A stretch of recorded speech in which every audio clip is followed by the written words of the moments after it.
ఓ సామాజిక వర్గం మొత్తం జగన్మోహన్ రెడ్డికి వ్యతిరేకంగా ఉంది ఇలాంటి హ్మ్. చర్చ ఆంధ్రప్రదేశ్ రాజకీయాల్లో ఉంది. హ్మ్. ఆ సామాజిక వర్గం తెలుసు మీకు, తెలుగుదేశం పార్టీని వెన్నంటి ఉంటూ వస్తున్న ఒక సామాజిక వర్గం. హ్మ్.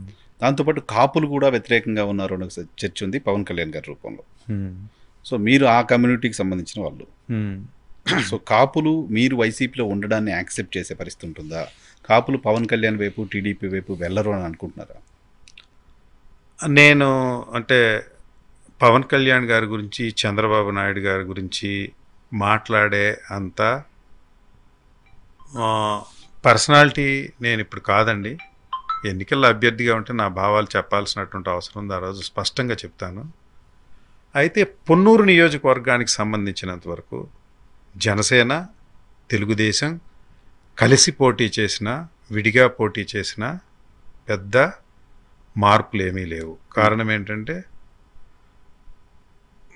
పొన్నూరు నియోజకవర్గంలో ఎవరైతే తెలుగుదేశం అభ్యర్థి అనుకుంటున్నారో ఇప్పుడు ఆ అభ్యర్థినికి కాపు సామాజిక వర్గాన్ని ఓటు వేయమని చెప్పడానికి జనసేన అవసరం లేదు. ఎప్పుడో 25 సంవత్సరాల నుంచి కాపు సామాజిక వర్గం అక్కడ ఉన్నటువంటి తెలుగుదేశం అభ్యర్థికి ఓటు వేయడం వల్లే అతను 25 సంవత్సరాలు అధికారంలో ఉన్నాడు. ఈరోజు కొత్తగా చెప్పాల్సిన అవసరం ఏం లేదు. బట్ నేను ఒకటి చెప్పాలనుకునేది ఏంటంటే కులమతాలకు అతీతంగా మడికట్టుకుని కూర్చున్నానని నేను చెప్పాలని అనుకోవడం లేదు. కానీ నా తల్లి కాపుకులం, నా తండ్రి కాపుకులం, నా బంధువులు కాపుకులం. సో కులం లేకుండా లేదు, బట్ కుల ఛాందసవాదం ఉండకూడదు అనేది నా అభిప్రాయం. కానీ అందరు కులాలని సమానంగానే చూడాలి, కానీ కుల ఛాందసం ఉండాలని లేదు.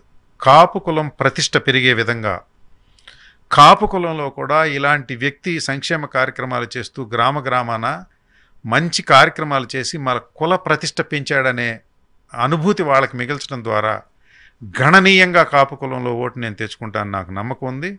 అదే తెలుగుదేశం ఫెయిల్యూర్. కాపు గౌరవాన్ని పెంచే ప్రయత్నం పవన్ కళ్యాణ్ గారు చేయట్లేదని. పవన్ కళ్యాణ్ గారు వారు చేస్తున్నారా చేయడం లేదా అనేది నాకు ఇప్పుడు టూ ఎర్లీ. నెంబర్ 1 నేను చేస్తున్నానండి పొన్నూరు నియోజకవర్గంలో, అది నేను చెప్పను. నేను మీకు ఇక్కడ మ్యాథమెటిక్స్ చెప్తా. మీ నియోజకవర్గంలో వైసీపీ మనం గెలిచింది నాకు గుర్తున్నంత వరకు 1100-1200 ఓట్లతో గెలిచారు. అవును. జనసేనకు మీ నియోజకవర్గంలో 13,000కు పైగా ఓట్లు వచ్చాయి. అవును. జనసేన టీడీపీ కలిస్తే కూటమి ఓట్లు 10,000 ఎక్కువ ఉంటాయి వైఎస్ఆర్ కాంగ్రెస్ పార్టీ ఓట్ల కంటే. సో ఆ రెండు పార్టీలు కలిసి ఇప్పుడు ఎలక్షన్లో పోటీ చేస్తున్నారు. ఇబ్బంది కాదు? మీకు 2 ఇన్సిడెంట్స్ చెప్తానండి. చేబ్రోలు పట్టణంలో మేకల గోపీకృష్ణ అని ఒక వాలంటీరు, అతను జనసేన పార్టీకి చెందినవాడు. ఈ ప్రభుత్వంలో village volunteer Ranga, Vangaveeti Mohan Ranga flexi pole కడుతూ షాక్ కొట్టి చనిపోయాడు. వారిని అక్కడున్న ప్రముఖ నాయకులు, అన్ని పార్టీలకు చెందిన వ్యక్తులు వాళ్ళని కలిశారు. కానీ వాళ్ళకి ఆర్థిక సహాయం చేసిన అంబటి మురళీకృష్ణ ఒక్కడే.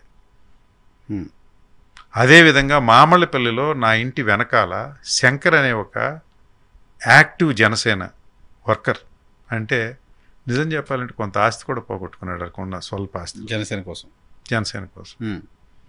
అతను స్ట్రోక్ వచ్చి, బ్రెయిన్ స్ట్రోక్ వచ్చి చనిపోయాడు.